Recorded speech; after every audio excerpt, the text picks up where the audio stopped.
As I said, welcome to Privacy Week, to today's Privacy Forum, and to the first Right to Know Day. Privacy Week is a week dedicated to raising awareness of privacy and data protection across the Asia-Pacific region. It is being observed in Hong Kong, Australia, Canada, Singapore, Korea, and other economies across the region. We've had a number of activities, from community art projects in 5 centres across New Zealand, creating works of art and craft on the theme of privacy creatures. You can check those out on our website. You can even buy some of them on Trade Me, I'm told. We've released daily privacy phrases, illustrating different dimensions of the theme for Privacy Week across the region, which is this year, It's in Your Hands. You can check those out on our Twitter stream, NZ Privacy, or our Facebook page, or any of the other myriad ways in which we attempt to communicate with you to make privacy easy. We've hosted 2 privacy and technology forums, one on the Internet of Things and the second on the growing scourge of ransomware. Those were in Wellington, but they'll be available to be viewed on our YouTube channel soon, so keep an eye out for those. Fascinating and very much contemporary issues. We had an excellent forum in Wellington yesterday, attended by 170 people or so, at which we discussed security and intelligence reform, big data, privacy and the media, among other issues. Today, I have designated as Right to Know Day. This is cornerstone of privacy law, is the right to access your information, has been recognised by the courts as being of constitutional significance. And in relation to central government, has been in place for 34 years. In relation to hospitals, schools and local authorities for 29 years, and in relation to the rest of the economy, people have had the right to access their own data for 23 years.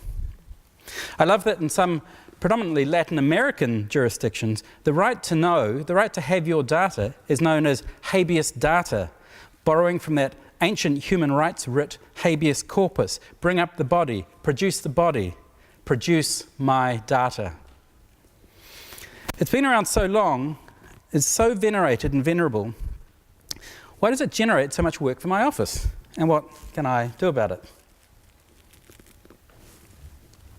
I'm hoping that I can help. Of the 800 or so complaints that we receive and investigate each year, approximately half of these relate to access requests.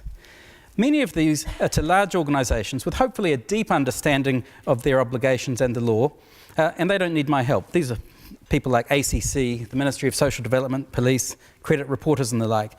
But a significant proportion of complaints to my office relate to agencies that almost never get requests. And I've been thinking, how can we help people exercise their right and help those agencies deal with their legal obligations? Today, I'm launching an online tool called About Me. It's a tool which will sit on our website and allow anyone to email any agency and ask them for their own personal information. One of the big problems agencies experience with very broad or vague requests is that people make very broad or vague requests. Say, give me everything you've got about me, and that can be problematic. So the tool tries to steer the requester to be more specific and targeted about their request. Tell me about the dispute that I've got, or my insurance policy, or why you didn't grant me that bank loan. When the email is finally dispatched, after authenticating the sender's address, it will contain advice and guidance from our office, which goes directly to the agency, together with links to our resource and a clock telling them when the request is due by. By helping them to get it right up front, we're hoping that there'll be fewer complaints to us. Well, I have to say, that's not a universally shared prediction. There are some who think that we might see a slight bump, hopefully only in the short term. So I'd like you to get in and have a look at it for us, test it out, see if you can find any bugs, and let us know. In terms of the right to access, for Right to Know Day, you'll get a lot more practical tips from the panel we're hosting later in the day.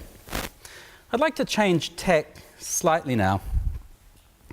It might not surprise you to hear me say privacy matters.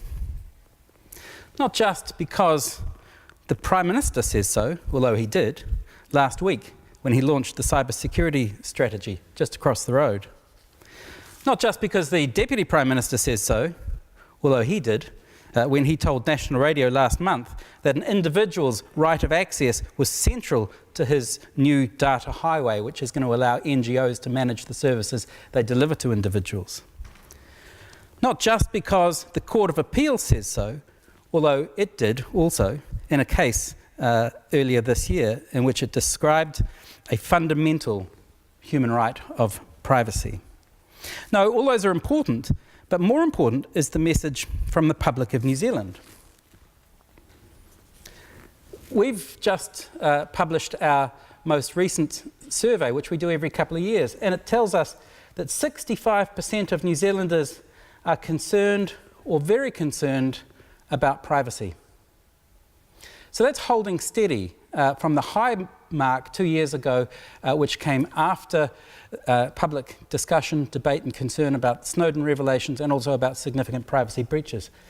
I'd venture to suggest that the 35% who say they're not concerned either didn't understand or didn't think very deeply about the question. 46% of New Zealanders have grown more concerned about privacy in recent years, particularly younger people. And again, I thought this was a really interesting survey result because I am forever hearing that young people don't care about privacy, just look what they're posting online. Well, I would if my children hadn't unfriended me and blocked me from their social media accounts, demonstrating, I would have thought, some concern for some degree of autonomy over the dissemination of personal information. And my own personal experience is borne out by the wider community. Young people are taking more steps to protect their privacy and are expressing and experiencing greater levels of concern.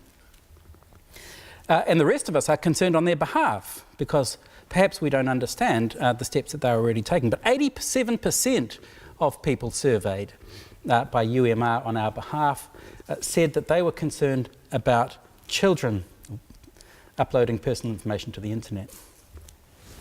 We've heard a lot about data sharing, and of course it's important. You know, we share data every day, and talking about data sharing in the abstract I find not very productive or helpful.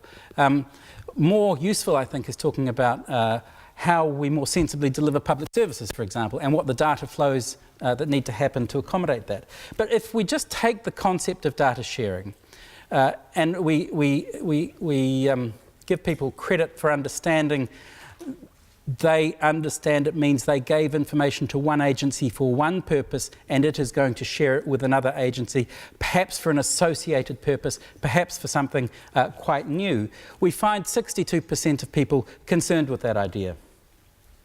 But revealing, and I think of some comfort to the government, which has considerable aspirations in this area, we find that those levels of concern start coming down once you give more reassurances about the levels of safeguard that you're prepared to provide. So there is a kind of social contract. There are trade-offs here. People are saying, oh, okay, data sharing so you can do policy analysis and you're going to anonymize it. I feel more comfortable about that. Data sharing, but I have the right to opt out. Okay, so only 57% are concerned about that. There's still a majority is saying, even if you give me a right to opt out, I'm concerned about it. With assurances that data is strictly controlled. So we promise it's only to look after your social needs in this circumstance, or we promise it's just to look after the kids. Still 2/3 of people, that's reversed. 2/3 of people become comfortable with that. And when it's, I've mentioned when it's optimized, when it's anonymized rather, we have a 61% level of comfort with that idea of information sharing. I think this slide demonstrates what can happen with kind of the idea of a social license and a social contract when agencies deploying new technologies to get the technological benefits and efficiencies from the wonderful tools that are around, actually make the effort to engage with their communities. So we've seen a huge increase in technology for sharing health information. And if you go out and talk to the community and say, hey, we want to share your health information, most people say, well, actually, health information is the most sensitive category of information. But what we're seeing in communities around New Zealand which have deployed patient portals and the like, or shared hubs, is very clear communications that this is not sharing with all and sundry. This is a mechanism to transmit to laboratories, from the doctor to the hospital, to the pharmacist, these kinds of things. And the reaction, I think, we very often see from patients in those kinds of circumstances, with good, clear information, with an opt-out option, is, you're not doing that already? So we see there declining levels of concern over the last 4 years about sharing health information as people become more comfortable with health information.